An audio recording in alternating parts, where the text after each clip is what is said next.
प्रति श्रद्धाञ्जली अर्पण गरिरहेका छौँ। पुरातात्विक स्थल भएको कारणले गर्दा पुरातत्व विभागले अथवा पुरातत्वले हामीले चाहे जस्तो पुनर्निर्माण गर्नलाई दिँदैन। यो गोर्खा जिल्लाको प्रमुख धरोहरहरूमा परेको समस्या हो।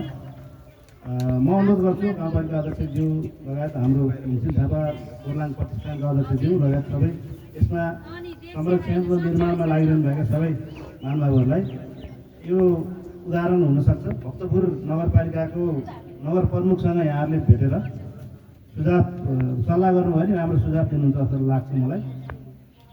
गत महिना हाम्रो गोर्खा नगरपालिकाको नगर प्रमुखहरूको त्यहाँ भेटघाट कार्यक्रममा सहभागी हुने मैले अवसर पाएको थिएँ।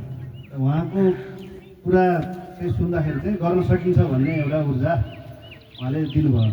उहाँ सबभन्दा धेरै पुनर्निर्माण मेरो विचारमा भक्तपुर नै इतिहाससँग जोडिएको स्थल त्यही नै पर्छ।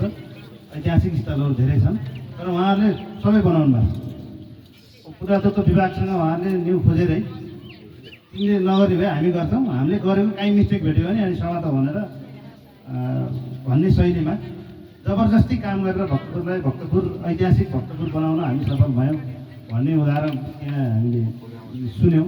त्यस कारणले हाम्रो टिम पनि एकपटक गएर उहाँसँग केही कुरा उहाँको बुझेर अनि फेरि पुरातत्व विभागमा फर्केर जाने भने केही हामीलाई काम गर्नको लागि ऊर्जा मिल्छ जस्तो मलाई लाग्छ। मैले यो सामान्य जानकारी गराएँ। आजको कार्यक्रम करिब करिब हामी अन्त्यमै छौँ, सकिसकेको छ। कार्यक्रम पश्चात हामी बाजा बजाएर कार्यक्रमलाई समापन बिट मार्नेछौँ।